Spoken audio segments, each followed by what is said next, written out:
Friends, we move on to the next session, which is Insights from Experts, the strategic role of GCCs in delivering business outcomes. What are the accelerators, gears, levers, and the brake? The participants are, I request you to join us on stage once it's set up, but I will start reading out your names and brief bios.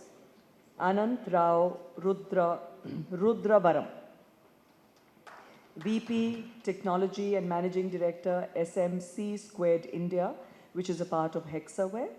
Ananth brings over 30 years of experience in enterprise architecture, technology leadership, and global talent strategy, and now steers innovation as Vice President of Technology and Managing Director, India at SMC Squared. Ananth is passionate about building global capability centers from the ground up, treating them like startups within enterprises. Successfully built and scaled GCCs worldwide, including in the Americas, Europe, Middle East, and Southeast Asia. Please welcome Ananth Rudravaram.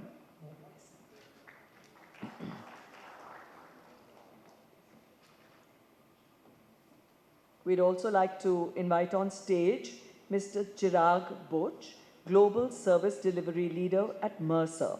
With over 3 decades of experience, Chirag has consistently redefined excellence in shared services and global capability centers.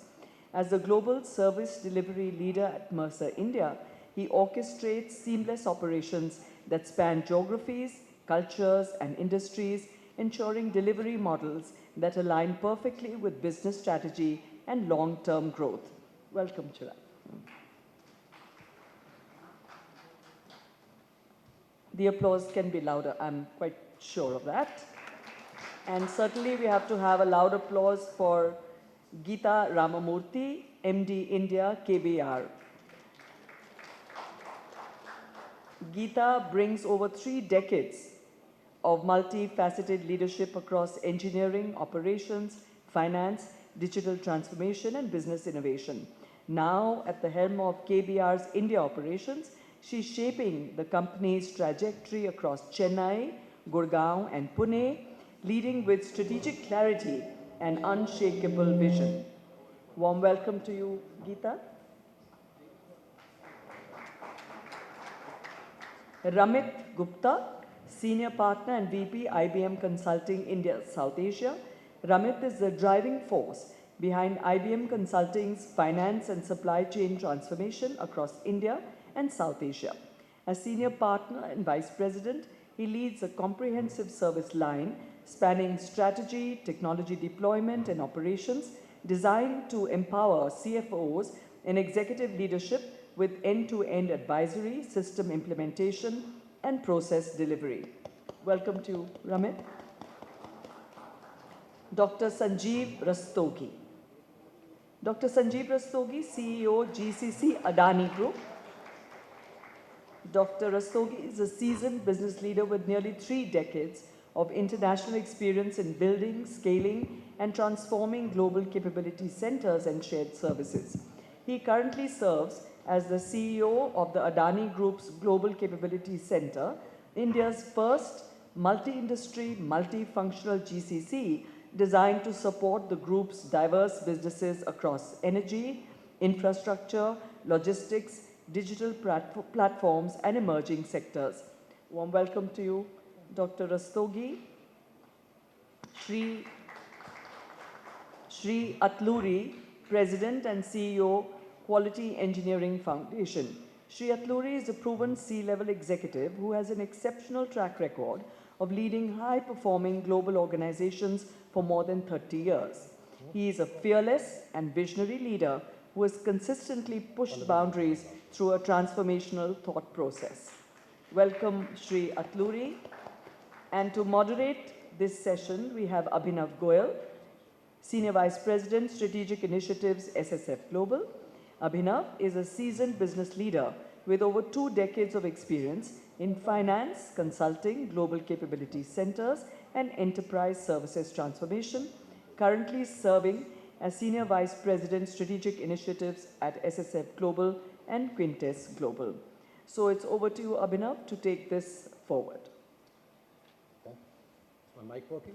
Okay, perfect. So I literally have an opportunity to dance with the stars today. I mean, proven, seasoned, and accomplished leaders. Thank you so much. It's my pleasure, privilege to welcome you all and welcoming you all to the crossroads of global business growth and technology and talent-driven transformation. For a minute, I thought I would ask you all to look at GCCs, Global Capability Centers, and equate them with a fast, smooth, high-performing car. Okay? And if I could request somebody to just put that up on the screen for me as well, because that's what we're trying to talk about today. We're trying to talk about levers, accelerators, gears, and brakes when it comes to GCCs, and how do we use each one of them to really drive the next wave of growth and transformation and success for our global organizations. And that's the four themes that we cover. When we talk about accelerators, we talk about things like technology, like artificial intelligence, right? I mean, those are accelerators. Talent is a huge accelerator. How do we actually leverage that accelerator? When we talk about gears, we're talking about things like metrics. How do we measure ourselves? What kind of governance platforms do we have? And how are we leveraging them? When we talk about levers, we are talking about things which will help us catapult ourselves into the next phase of growth. And finally, of course, brakes, things that we need to be watchful about, situations that we need to be watchful about, and how are we actually addressing them? Things like geopolitical uncertainty or ethical concerns with technology, data privacy, all of that, right? How do we actually handle that? So that's what we're going to be talking about: accelerators, levers, gears, and brakes. And I have a set of questions that I'm going to be putting in front of this esteemed panel. I'm not going to be talking much. I expect for the next 60 minutes to have a conversation with the group here. And perhaps I could start with Sanjeev. Sanjeev is somebody whose journey I have closely been observing. Of course, a long time back, we come from the same sort of alma mater in terms of our experience, American Express. Your blood is a little bit blue once you've been with Amex. So Sanjeev, let me start with you. You know, you're building a very inspirational GCC with Adani, right? I mean, we talk about GCCs being global, international organizations. Adani, of course, is coming from India. It's global, right? It's a huge conglomerate. But when we talk about Adani GCC, we talk a little bit about mother of all GCCs, and those kind of terminologies come to play. So love to hear from you. As you started setting up the Adani GCC and the journey over the last couple of years that you've had, of course, we've seen rapid growth in the GCC. What kind of accelerators have you been focusing on that have really worked for you, whether it's technology? How fast have you gone with it? Have you really put your foot on the pedal, or you're more comfortable with driving the cruise mode? How are you leveraging these accelerators from a talent technology standpoint? So, Abhinav, I hope everybody can hear me, right? So let's understand the landscape of Adani Group. So we are currently a 6 lakh crore assets group with 900 legal entities, 11 listed entities, 700 sites, and 25 different business units or businesses. So if you look at a parent and a GCC, you support a business and your parent, and you do this. So when Gautam called us to create this GCC, so we had to first of all consolidate and then also support all these number of sites, legal entities, assurance, the numbers we publish, and we had to keep the business running because these are listed entities, you can't stop. So well, when you bring your parent to here, you are bringing the processes which are more transactional or more when you start with. Here, two things majorly happened. One was the consolidation and support data sites. And while we are acquiring and growing a group which is more than 25% annually and growing internationally, the second thing was we had to look at is a greenfield approach. So everything said that 90% of processes, anything in finance, anything in HR, anything other process would move into GCC. So the whole organization was undergoing a change. It was not activities and processes which were moving. It was the entire function which was moving, and only remaining strategy would remain in the business units. So it required a massive amount of change, communication, consolidation at our level. So obviously this is a journey. So what we focused initially was that how do we consolidate, how do we standardize how things work, bring that management of change, and what's the engagement model with the sites and the people would be, and the business unit would be. So we did that for the first 6 months. Of course, what we have promised the group is that we will not incrementally, we are poised to grow X number of times in the next couple of years, the way the group is growing. That will not increase the headcount, will use the technology and capabilities to manage that growth. For example, if you are going to have a 3x growth and 900 to 3,000 legal entities and that kind of, we spend a capex of 1.5 billion every year. So if that kind of growth, we will not increase the headcount. We'll manage that. We'll have equal number of humans and agentic workforce coming and working with us to manage that kind of growth. So we coined a term called 4Es, which we took from our friend Rakesh. The one was, the very first basic was efficiency, that how the GCs will bring the efficiency, how we can bring improvement in productivity, and that we have been able to do because when we started consolidating, we gave upfront savings because we are consolidating. The second thing was very important for us, effectiveness, that are we able to declare our results, are we able to comply, are we able to give the assurance to the group in terms of what activities we are doing. The third was the experience, both internal and external stakeholders. We had ABEX earlier, which was a world-class organization, so we leveraged that capability. So that is the third part. And the last one, which is more important, is the excellence, the COEs. And we are creating COEs through Operations Excellence, Six Sigma, Lean Sigma.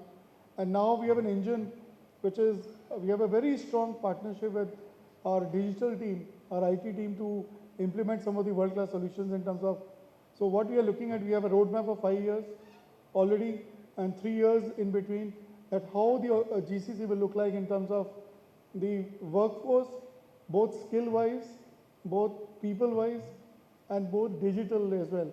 So to answer your question in a nutshell, I think we are looking at 3 major levers. One is how the talent landscape will change, how the digital end processes will change, and how the growth will be supplemented through our engagement model. So I think we are looking at those. So talent and technology is, of course, Sure. And of course the transformation is the third layer. So I call it 3 Ts, which will define our growth for next 3 to 5 years. Yeah. Thank you so much, Sanjeev. And while Sanjeev was talking about talent, technology, transformation, he also spoke about the levers that you've been using, the things that you've been leveraging. And I think one of the things which has also happened fabulously well is the gears. The overall alignment and the mandate within the organization and how everybody has sort of come together. I think that really is a secret sauce for me. So thank you so much for sharing that, Sanjeev. I wanted to ask a question around AI, and I thought, Ramit, you might be a good person to look into that, given IBM's fantastic work on artificial intelligence over years and continuing to remain a front runner in this. So the question I have is, how do you leverage AI as an accelerator in your GCC? And I know IBM has built a fabulous GCC of its own while you consult and provide those services to others, but you have a fabulous GCC within IBM. So how do you leverage AI as an accelerator in your GCC to drive measurable business outcomes? And what were the key challenges, or what are the key challenges in scaling up these initiatives across the enterprise?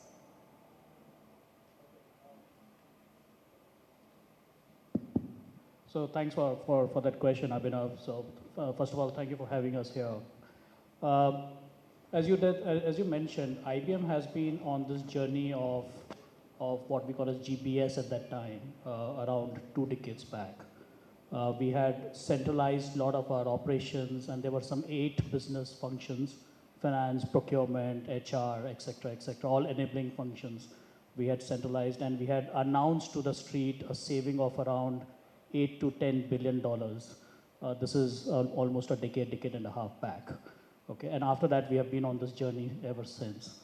Our chairman CEO, Mr. Krishna, had announced to the street a cost takeout of around $3 billion at the start of 2023. And at least I was taken by surprise, and a lot of my peers also did not know what suddenly came and hit. And that was the time when Gen AI was just catching up. And there was a very concerted effort being initiated right top down. We had launched a program called Transform to Grow.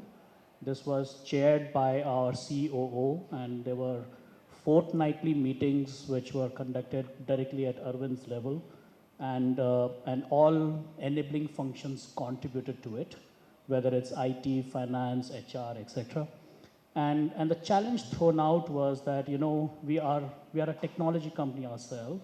We have IT products ourselves, AI products, so why don't we drink our own champagne and test it on ourselves? And we called it a client zero story. So that's what has been done. We surprised ourselves and we surprised the street. When we exited 2024, we actually saved $3.5 billion against the target of $3 billion. And this year, it's already, the target has increased to $4.5 billion, so we are just not stopping. And as I did say, this is coming from all our enabling functions. I think the way we have been able to successfully do it is, I think we are fundamentally moving from plus AI to AI plus. What I mean by that is we are not leaving anything untouched. Any process has to be relooked as if you are starting in today's age. So it's AI plus, it's AI enabled rather than AI as an afterthought, right? So that fundamentally brings about changes. It puts pressure on everybody. There's a significant change management expectation. And there's a very program which you have, which is under this Transform to Grow. There are teams which are running squads, sprints. It's a typical agile garage way of doing it. You go down, present an idea, get funding for 2 weeks of work, go back and prove that it can unlock value, and then you scale it up. So that's the way we have been able to do that. And fortunately, the street has recognized that. Stock prices have gone up over the last year. So I think AI has arrived. Those are audacious numbers, 3 billion and 4.5 billion. So audacious numbers with fabulous targets. Thank you so much, Ramit, for sharing that. Let me talk a little bit about talent, and perhaps Chirag, from you, given how accomplished a leader you have been all throughout your career. Somebody, again, we look up as an inspiration. So this is around talent and upskilling, because you all talk about that. This is such a relevant topic and something I'm very passionate about. So the question is, how have talent upskilling programs acted as accelerators for your GCC's strategic role, particularly in fostering a culture of innovation and retaining top performers? Check. Yep, that's right. So in terms, I was just attending the session earlier, and one of the what Mr. Reddy was saying is what we've actually implemented, right? So we have a very clear mandate that we will recruit people from universities, from engineering colleges, from business schools, rather than always hiring lateral talent. So that's the first thing that we do. So in any year, at least 1/3 of our people that we hire would be from colleges, and we put them through a actually training program. So that's the first thing that we've done. And it's really worked well for us, right? Because you get people who are technology is not an acquired skill for them. They already come with that skill. That's the first thing that we've done. The second thing that we've done is that we really partner with some of the universities and business schools where we or somebody like NIA, where we actually work with them to really set up a program for which we can really get talent readily available for us to work directly into our organized, right? So there's a second thing that we do.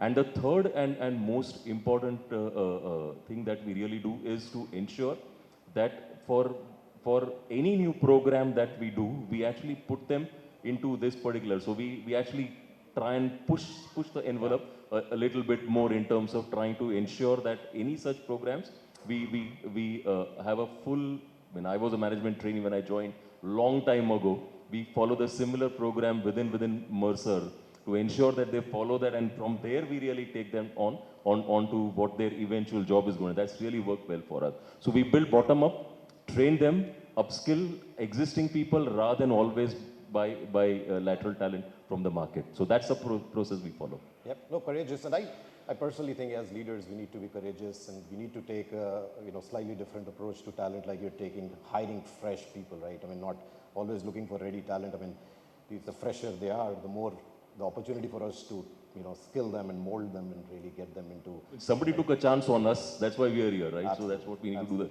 do the same. Absolutely. So, Geetha, I wanted to hear your perspective on talent and how you are using talent in your organization, or have done it over the last few years, to make talent a true accelerator for your GCC.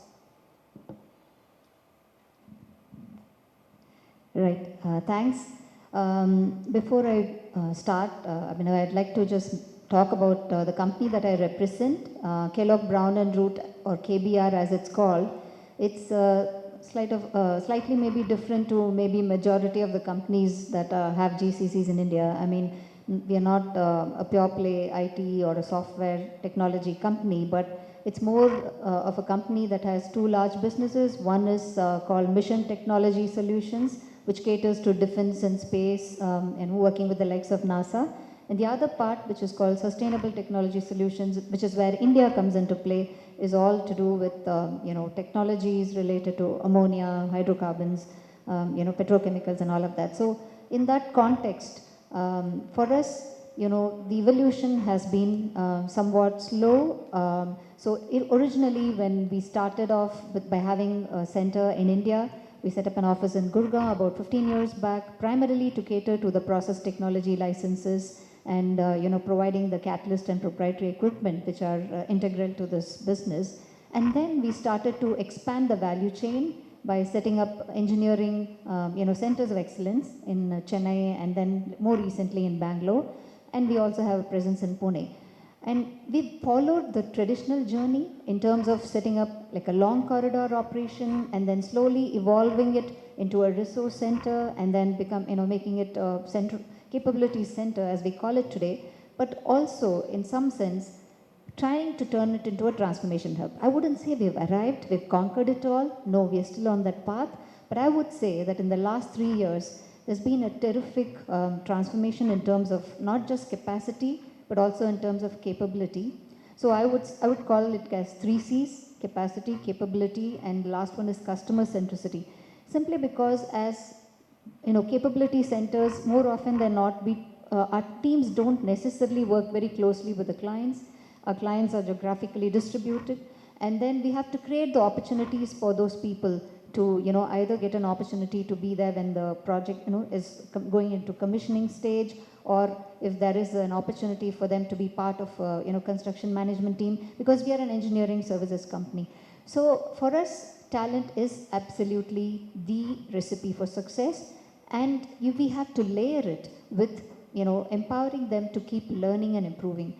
I'll just tell you as an example, most of the people in our industry are risk averse, I would say, engineers, Yeah. because they are used to delivering projects in the oil and gas industry, highly safety critical, in a traditional manner. And therefore, when you try to introduce something new, there's often that question, will it work?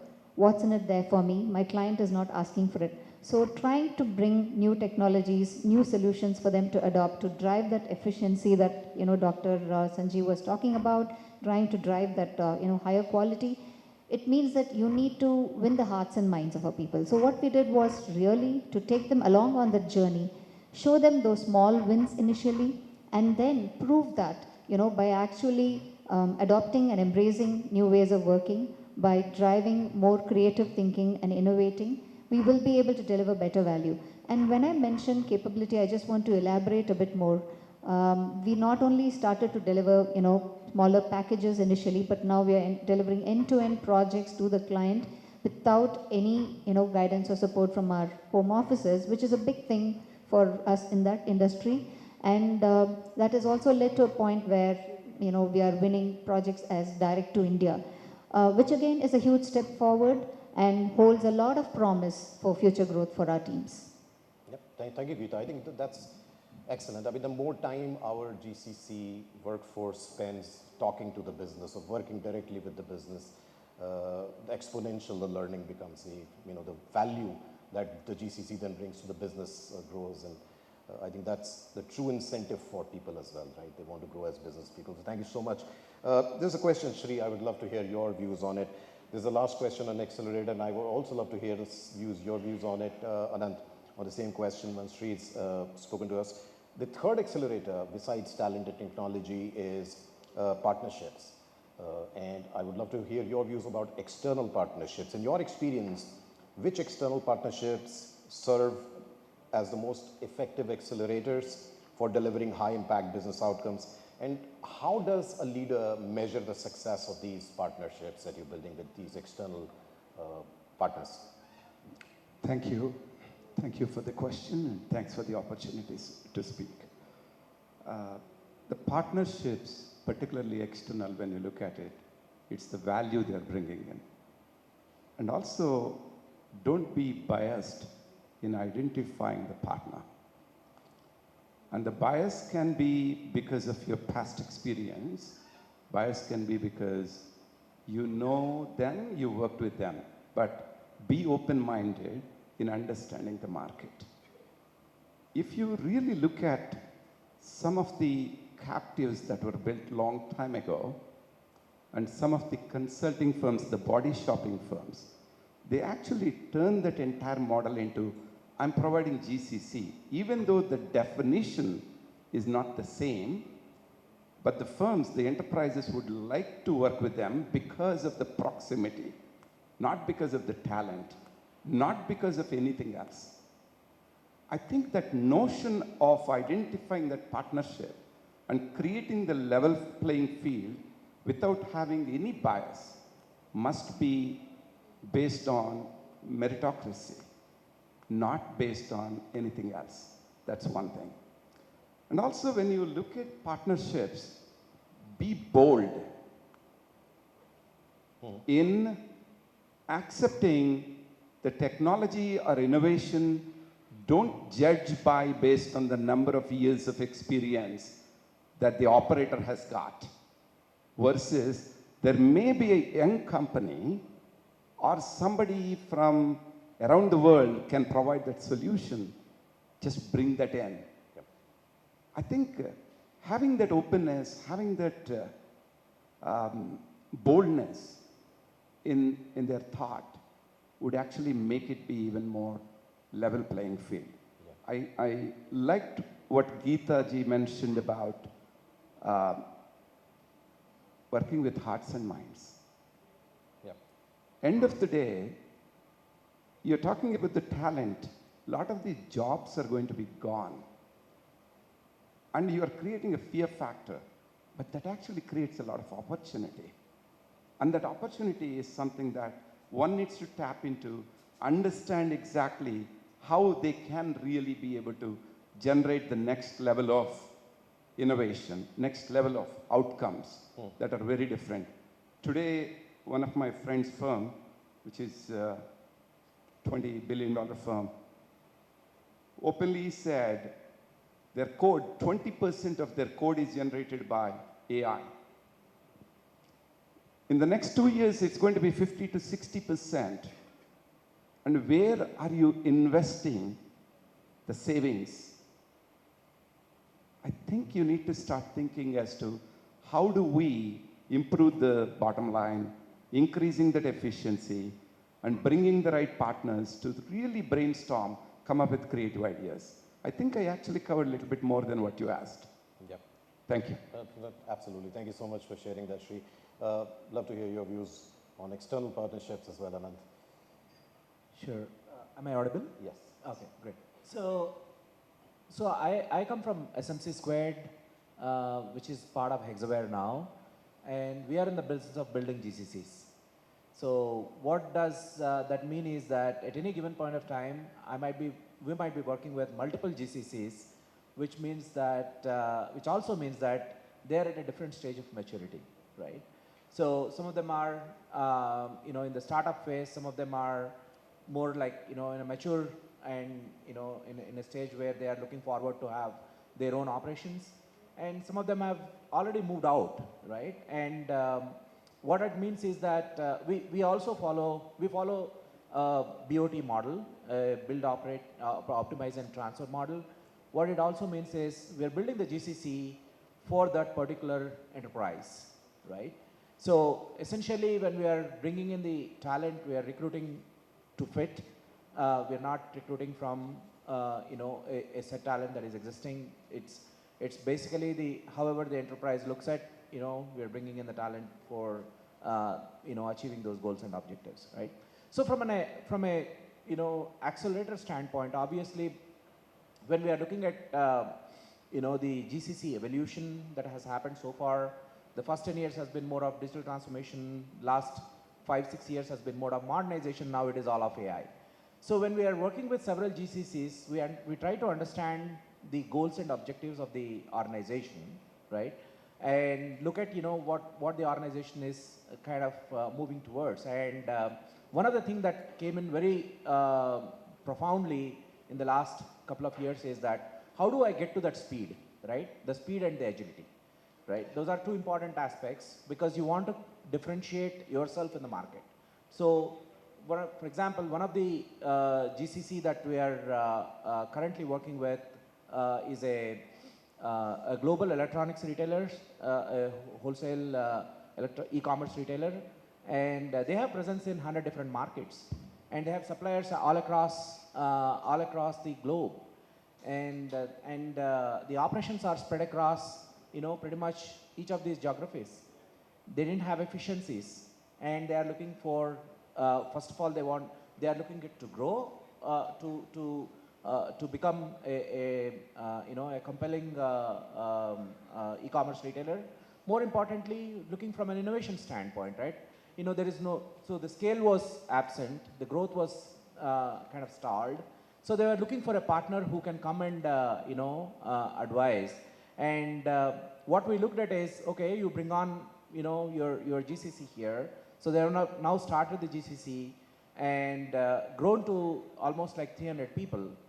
Yesterday, I was looking at, I was actually attending their Steerco meeting, and the CEO talks about, the revenue growth, the market growth, and the additional geographies that are added to the portfolio, right? So that is essentially what you're talking about in terms of, what you have achieved, from a acceleration standpoint. Now they are integrating the global business services to make it an end-to-end game, right? So you have technology, you have business, you have everything that looks at more from a end-to-end perspective. So there are partnerships that we are looking at to bring in from startups now, right? Because agility and speed has been the game, and now we are looking at startups that are already in the AI space, bring them into the ecosystem, give them the advantage of the platform that they can launch immediately. So that is one aspect. Second thing is we are also investing in a large amount of our investment into the college talent, right? Fresh talent in the colleges. And these are the people who are working on using these electronic components, right? And they are building on real projects, right? So there is a talent ecosystem investment, there is a partner ecosystem investment from startups perspective, which is going to accelerate their growth further. So yep. That's an example that I can quote. Thank you, Ananth. And I strongly believe, and I'm sure most people in this room believe, that the future really doesn't belong to people who want to do everything on their own. It belongs to partnerships and how do we collaborate. We can't be good at everything, right? There are people who can help us accelerate. So let's make use of that ecosystem. Very rightly mentioned, the startup ecosystem is a great opportunity for GCCs to get access to best technology in the fastest manner. So why not use that? So let's move on to gears now. And metrics is a very, very important gear. We leverage to understand how we're going, etc. How do we move up and down? And for a long part in my own career journey, I realized that the metrics really remain stagnant. We keep talking about the same set of metrics, speed, timeliness, accuracy, all of that. But I understand over the last few years, metrics have started evolving, and we are all as leaders looking at what is the right measurement for my process. How do you really understand what's the most critical thing for my customer, for my stakeholders, for my employees, for my shareholders, and am I really measuring that? Otherwise, we always used to talk about the watermelon effect, looking green, feeling red, all of that. So unless you measure the right metric, you don't really know. So what I want to do here is maybe give each one of you 30 seconds to answer this question. And we could start with Shri because I saw him moving his mic up closer. So Shri, you can answer this question. What kind of metrics should we really be looking at to make sure that we're measuring the right things in our business that will enable us to help our organization grow? Once you're done with your answer in the next 30 to 45 seconds, Shri, name another person from the panel, and that's how we'll go so that everybody gets to answer this question. Sure. I didn't realize this is a rapid fire round, but let's actually do that. In fact, measure what matters. I think there is a small little book called OKRs, Objectives and Key Results. But that is actually not only looking at the operations in terms of their efficiency, but don't be within that box. And the measurement of what you are going to really measure depends on the time, depends on the organization and its structure, and the bottom line that you wanted to achieve. The productivity related, people related, the entire outcome, you need to have an understanding of the problem, what you really are solving. Once you understand the problem, you come up with all the metrics that matters, because the metrics that are applicable and that are useful for XYZ firm may not be good enough for another firm for various reasons, because of the pain points that are very different. And I think it needs to evolve. One thing I have implemented very effectively in one of the firms that I worked, I'm not giving any names because of proprietary reasons. The metrics must be 360-degree view of metrics, and those are point-in-time metrics. And some of the things would actually, a new metric may get added, and the intensity at which you measure that metric would change for every time you measure. Because if it is a metric that is static and you measure based on the same parameters, I think you're failing. Because everything around you would change, your metric ought to change. So the weightage and the scale of each of those metric must change by time.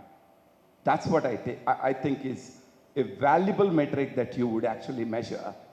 And I always created a level playing field and show that progression and create a competitive spirit around it. That's how I did it as an example, but not a GCC metric, but that is quite useful even in this context. Sanjeev ji, what do you think? So I have a very simple view. GCC should not define their own metrics. It's the business and stakeholders who should define what they're looking for. We get enough chances of showing we are green, what we are doing is great. The answer is no. So what we have done is, my team is sitting here, we have gone to the stakeholders to define what they want. The second golden rule is today to survive as a GCC is, are you impacting the business outcomes? Yes. And I think if you are not impacting the business outcomes, today efficiency, productivity, cost is out of the window. We are a domestic GCC for Adani. The salary doesn't matter, the cost doesn't matter because we are moving people internally. So business outcomes. The third thing is how your metrics is aligned to the overall strategy of the group and how your GCs is aligned to the overall strategy. And I think those are the three things which you need to look at. One is business outcomes, stakeholders define the metrics, and how it is aligned to the overall group strategy to impact that. Geetha. Fabulous. Sure, great viewpoints shared by both of you. In addition to what Sanjeev shared, totally agree with you, Sanjeev. I mean, without business outcomes, without delivering the margins, I mean, we wouldn't be in the business. In addition to that, one of the things that is extremely important for us, in this business is quality of the work we do, and quality not the way we see it as the GCC, but getting the customer feedback in terms of how we've delivered, what's working well, what has to improve, and what are the gaps. I think that sort of a feedback loop is extremely important, and as a metric, customer feedback is something that we are focusing quite a bit on. We still want to get much better at it because in one way, as you mentioned, Mr. Atluri, that the market is evolving. The way we are delivering work is evolving. Technology is disrupting us every day. So what was fit for purpose maybe 10 years back may not be exactly fit for purpose today. I mean, delivering projects to quality, cost, schedule is a given. But then beyond that, as a GCC, what are you doing? What are you contributing? How are you contributing? What is the value proposition? Are you unlocking new markets? Are you unlocking new revenue streams? That's an important thing. And I'm saying this not just by reading from a textbook. I think there are some things we are doing right, Sanjeev, in KBR India as well, which is helping us unlock new revenue streams. And therefore, I totally agree with you.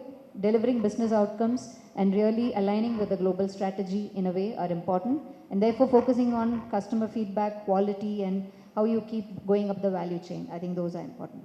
Yeah, maybe I'll pass it to you then. Yeah. I think it's been well articulated already.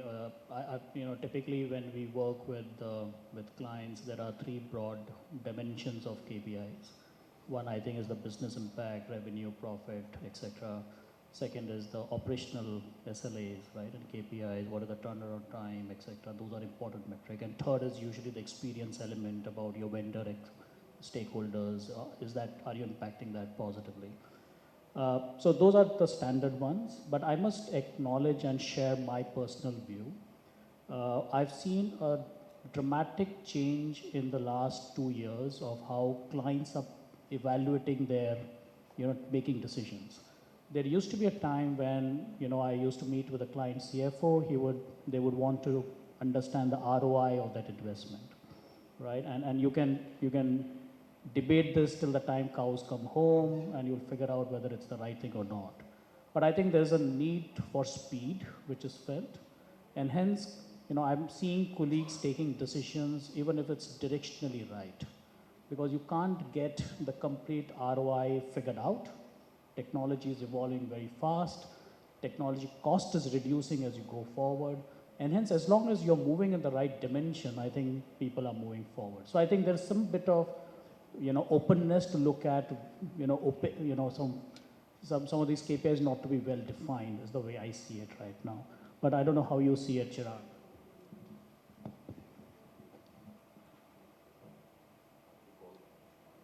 Already everybody said that. Where I completely agree is you can't have two separate KPIs. You have to be using the same set of metrics that the organization you're supporting is being measured on. So are you really impacting the business outcome, as Sanjeev mentioned, is 100% right. So I have teams where, in fact, I own 3 products. So all remuneration surveys that come out anywhere in the world for Mercer comes from my team, right? So that's why I actually have a revenue target. So if your salary is good, thank Mercer. If your salary is bad, again, don't thank me, but I think so that's what we do. So we actually have a revenue target that we really try and deliver on that every bit. So one is, are you really impacting the core business outcome or KPIs is extremely important. Anything else is not important. Thanks, Chirag. I think, from our perspective, obviously we look at, since we work with many GCCs, each GCC has a different, they look at the metrics, differently. Each one of the GCC has a different requirement, right? Now, early on in my career, I discovered that what you can't measure, you can't manage, right? And metrics are the way how you actually manage the show, right? And when we look at the entire ecosystem of a business, right, an enterprise, it consists of several stakeholders, right? You have employees, you have business teams, you have enablers, you have operations team, and more importantly, your customers, right? Each one of them have different, metrics that are associated with that portion of the stakeholder. And for example, employees, right? We have a completely a full view of what is the EVP, right? What is the employee value proposition, right? That they are bringing to the table. How do you measure it? How do you manage it, right? So that is the way how you kind of look at what they are bringing to the table, what they are going to manage, right? It could include, it could several elements. You know, it could be productivity, it could be your efficiency, it could be your culture, it could be, you know, patents produced, any of those numbers, right? Any of those aspects. But more importantly, how you are impacting the business, how you are impacting the business outcome is the most important aspect, which everybody else also talked about. So I think a 360-degree view of the metrics is what we follow. Yep. Thank you so much. There's a reason I asked all the 6 people to talk about this, because this is such an important thing. I believe when we start to measure the right metrics, the metrics like you, Sanjeev, mentioned, that my stakeholders really care about, that's when behavioral shift happens in the organization. That's when my teams start to think and behave differently. Otherwise, you know, they keep doing what they've always done, right? When I start to talk the language of business in my business unit reviews or, you know, weekly reviews, etc., or with my club, you know, stakeholder meetings, that's when my team starts to behave and think differently. That's when they start to talk business. And that's why it's so important. That's why I wanted to make sure that we hit the nail 7 times or 6 times through each one of you. Thank you so much for answering that. In fact, the next question I have is sort of connected to what we've discussed about what the business really wants, what is right. And that's this is a question again on the gears. And one of the important gears is strategic alignment. Okay, how well I am strategically aligned. I mean, I hear sometimes these days things like, you know, we can set up a GCC in 60 days or 90 days. I sometimes wonder, why is it even important to set up a GCC in 60 days or 90 days? Isn't it more important to have the right level of strategic alignment first? Why do I even want to set up a GCC? You know, what is my long-term roadmap? What is my vision behind setting up a GCC? What do I want to accomplish out of setting up a GCC? Those are very, very important questions to be answered. And as leaders, I'm sure you have gone through your own journeys multiple times maybe of reaching that strategic alignment. So, Sanjeev, you've been through this most recently.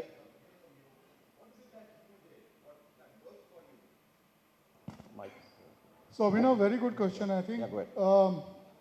GCC has 2 roles to play in the coming years, right? And I was looking at a McKinsey report. So if you look at the future next 5 years, 70% of the S&P companies would change their business models. So GCC should be agile enough to change the business strategy and implement those strategies. First goal. The 30% of the global talent should come from a GCC. That's the second goal.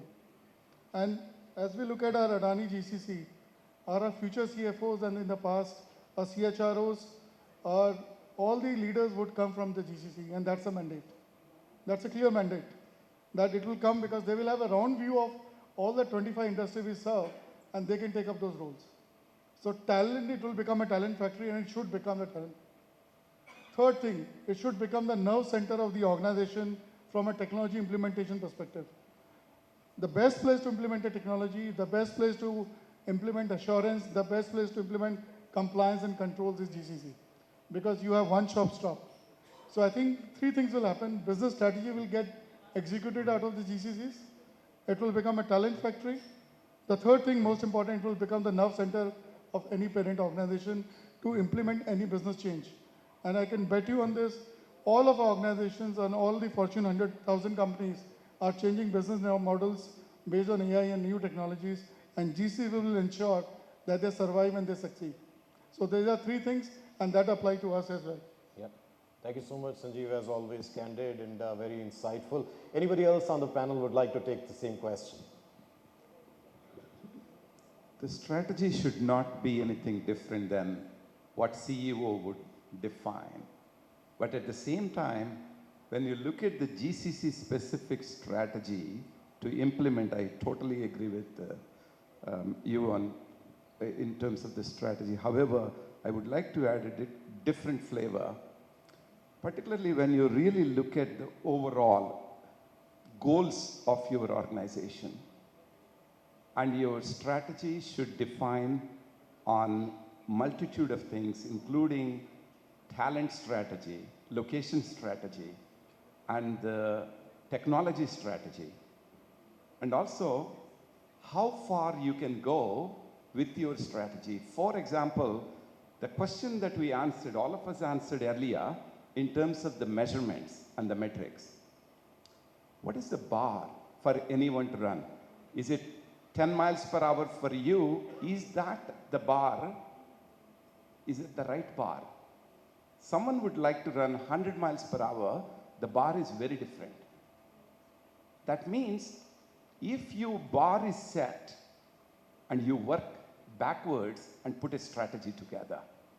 So that means set the bar so high, and it may sound unrealistic, and then work towards achieving it. So I'm combining strategy with the measurement, and then set the goals that really you can achieve it. I think most of the time we get ourselves so fearful thinking we may not be able to achieve, but set that so high where you get scared, but always 99.9% of the time you will achieve it.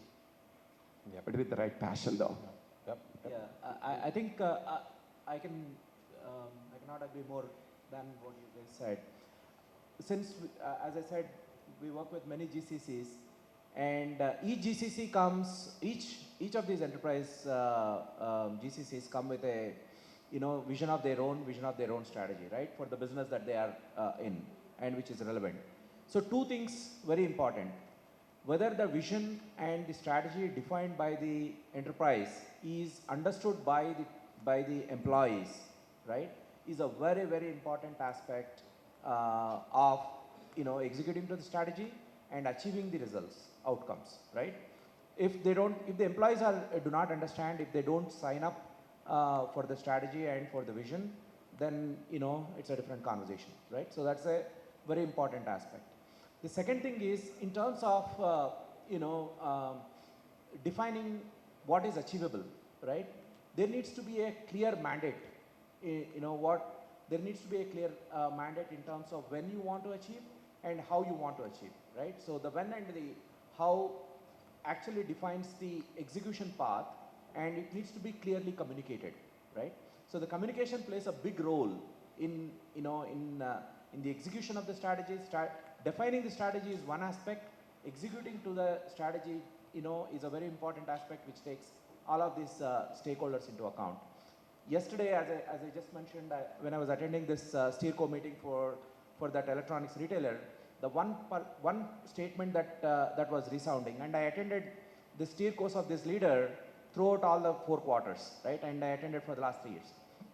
Now, one statement that was very clear and that was repeatedly called out was the purpose statement, right? The purpose, why they have come in, to India as a GCC, and where they are standing today and how they have achieved the results, right? So you are connecting to the purpose all the time. You are making sure that the employees are connected to the purpose all the time, right? Very, very important aspect, very important element in achievement of your strategy. I just want to add my perspective here.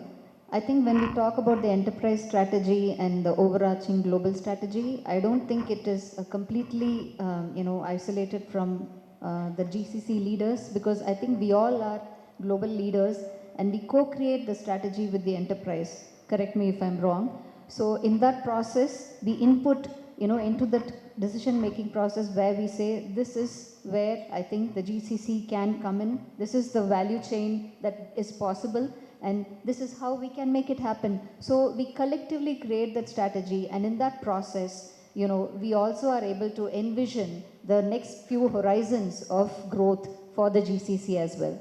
So that way, I would not separate the global strategy completely from the GCC strategy, but the GCC strategy is a very key and integral component of the global strategy. And I think, like Sanjeev said, some of the aspects you mentioned, Sanjeev, resonate because some mechanisms that we use or some business model disruptions that we bring about here in India and the GCC can be the first time you're doing it in your organization or your enterprise, and that's possible. And I was able to do something, in that space in KBR, which would have been a shock, for the rest of the business. They wouldn't imagine. I mean, for example, you hire people, you hire engineers inside your office. Even that is a big shift for them to partner with third-party organizations, and they remotely deliver it work, because the industry is such. But I think when you talk about strategy, we co-create the strategy, and the future definitely is going to be very, very different for GCCs. We will be at the leading edge of these things. Yeah. I think great points, and the way you mentioned this, all of you, totally agree with that. Having said that, I think there are different GCCs at different life stages of evolution, right? I mean, if you are leading a GCC where you believe your strategic thought process is aligned with the broader organizational strategic thought process, and things move in unison, that's what gears are. That's where we really find great success. But there are a lot of GCCs which haven't reached that stage, and I wanted to put up something slightly controversial here, and whoever wants to take this question up, it's about the courage of the leader. Do you see leaders working with you, around you, in other organizations, not to name anybody? I'm sure you see leaders who do not yet have the courage to drive the strategic outcomes of the GCC, and they are still following the path which has been shown to them, right? What is your message to such leaders? How do, Chirag, I would love to hear some, factual sort of cases here. Right. How do you actually do that? So I was actually listening to the conversation with interest. I feel we've actually moved beyond our GCCs part of the strategy or not. I think there are areas where GCCs have to drive strategy for the parent organization, or at least 3 areas. I feel talent. I can't imagine that any organization can really do without GCCs having a role to play in the talent strategy of the parent organization. That's the first. The second one is on the process. When Sanjeev mentioned the access to process that we have across regions, businesses and everything is unparalleled. And that's where we should really drive what the future of process is going to be. I think that's the second thing that GCCs have to drive. And the third one is, of course, innovation. You fail cheap, but if God forbid if you are successful, you can really scale it up well, right? I think that in 3 areas GCCs have to drive strategy and not be led by the parent organization. That's what I feel. Sure. Ramit, you want to add something? Yeah, I just saying that I think it's not about leaders not being courageous enough. I think it's more cultural within the company at large, right? We are entering into an era where things are not going to be black and white. There are going to be shades which will evolve with the technology-led disruption which is on the card. So I think it's more important to have, a safety net, if you would, where people can come forward, propose some ideas, and you should be allowed to fail. Actually, why is that a scar? It's actually something you tried, right? So that's why, and we in IBM, we have actually hardened the methodology which we call the garage method of doing this, right? Which is trying to create a team of high-performing individuals, and they don't need to be leaders. Actually, a lot of innovation is coming grounds up in our opinion. So get them into what we call as garage, let them do innovation, give them some funding to experiment, play, and if they're successful, maybe you'll land on a $100 million idea, which can suddenly create value for us. So I think we need leadership and culture of that kind. I think it's not about specific individuals, in my opinion. Sure. So, Abhinav, little bit disagreeing with what Ramit said. Very nice. So in a group like us where we are 26 CEOs, 26, 200 billion organization, if you don't have a courage to stand up in the board and work collaboratively, stand up and tell your issues, you are going to fail. Everybody has a different priority. Businesses have different goals. Unless you go and work with them, unless you collaborate, unless you stand up, people will run over you. And that's true for any organization. While your parent may give you a mandate to do GCC, these processes, but unless we go and tell that we want a seat on table, this is what is the art of possible. We are not telling the organization and parent what can be done in India. We have huge capabilities here. I may be doing finance, HR, techno-commercial or anywhere. But what stops me telling that we can do analytics here, we can do IT here, we can do SAP, we can create GPOs here? What stops us telling me? So if I don't have a guts to go and challenge my boss or tell them this is it, so their organization, within our organization, there are people saying we will not move the process. Sure. But you need to go up and stand and talk to them. Yep. So, and you need to fight your battles. Yep. So it again depends on the leader to stand up and say, and also showcase what is we can be capable of. And our GCC name should change. We should call them game changer catalysts. Right. Seriously. right? We should not tell that these are global capability centers. I'm going to challenge this. Because at some point of time, you need to stand up and courage. And that's how Indian ecosystem, whether it is 1800, 2200, will not change unless we move into a game-changing catalyst. That's my view.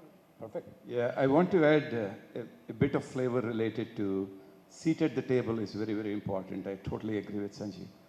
But at the same time, you look at GCC as an extension. And at the same time, don't look at GCC as an accelerator or an add-on versus they're part and parcel of the team. And finding the leaders who really can stand up and raise concerns as they arise. And also, they need to be bold in bringing up some of the ideas, some of the problems, and also create an environment. It is okay to fail. That fail fast, but wake up quick and keep running. That culture is very, very important. Otherwise, oh, I'm going to innovate in the next 5 years. You're not going to go anywhere. Yep. I think these things are very, very important. That goes back to culture, that goes back to empowerment, that goes back to really driving that excellence. Thank you, Sri. And I think GCC leaders need to start thinking and behaving like entrepreneurs. I think that's extremely important. You need to bring that. Yep, one aspect that I would like to share, Abhinav. The leaders whom we are bringing, that we follow at SMC, we follow the leader first approach. That means that the leader would come first, before even the GCC starts. So one aspect that we always look at within that leader is whether that leader has a global view or looking at only from your center perspective. And that global view has to continue to carry all throughout the journey, right? Because it's very important for getting that alignment with the business, with your stakeholders out there, to make sure that you get the buy-in of the parent organization. Because you would go through several struggles during your initial days, and you need support. You need support from your enterprise headquarters. And without having that global view, it will be very difficult. That means that you need to be empathetic to the challenges that the team is going through on the other side of the globe when they are looking at to establish a GCC here. Very, very important aspect. Just want to add that. Thank you, Ananth. So, we got very little time left, and we have a fabulous... I just want to add very quickly. Yes, please. One aspect which, everyone said excellent, things. I just want to mention that as leaders, I read somewhere that the day we'll be most successful is when we are ready to, make ourselves redundant. We have the next leader lined up. And I think succession planning is also an integral part of leadership. And we should create the space for the next set of leaders to take those, initiatives, take the bold decisions that we, encourage them to do, and be comfortable for them to, make mistakes and fail. But the courage we should definitely encourage. So just wanted to add that. Thank you so much. I'm glad you agreed on the courage part with me. So here's what we'll do. We've got about a couple of minutes left. We have a fantastic session right after this. I'll give each one of you one sentence to answer this question. One sentence only, right? Not long drawn answers. The question is, if you were to give advice to the next line of leader in your organization, one advice of how he can become an amazing value creator for the organization, what would that advice be in just one sentence? Whoever wants to go first. Okay, go ahead, Ananth. Yeah, I think think like a business owner. Think like a business owner. Who do you pass on to, Ananth? Be curious and ask questions. Yeah, basically, take the lead and be ready to disrupt. Be ready to disrupt. Fantastic.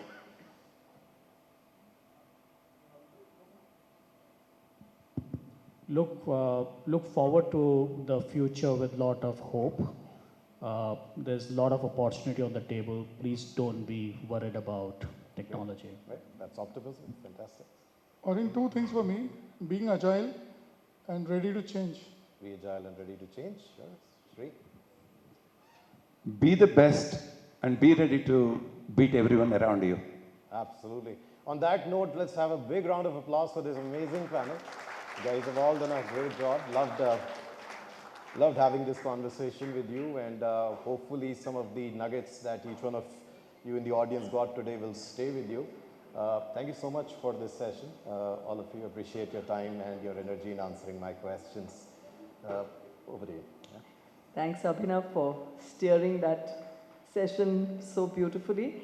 I'd like to request Rakesh Sinha to please come up and give mementos to each of the participants.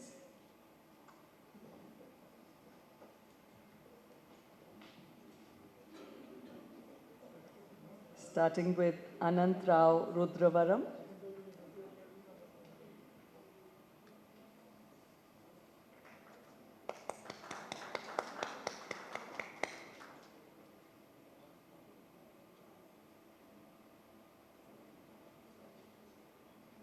Chirag Buch.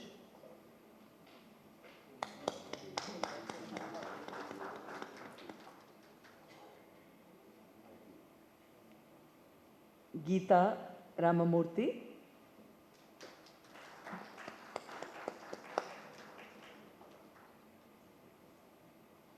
Ramit Gupta.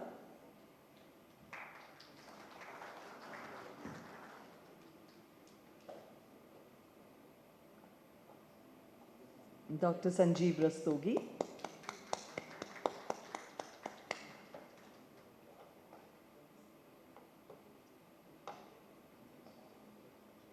And Sri Atluri.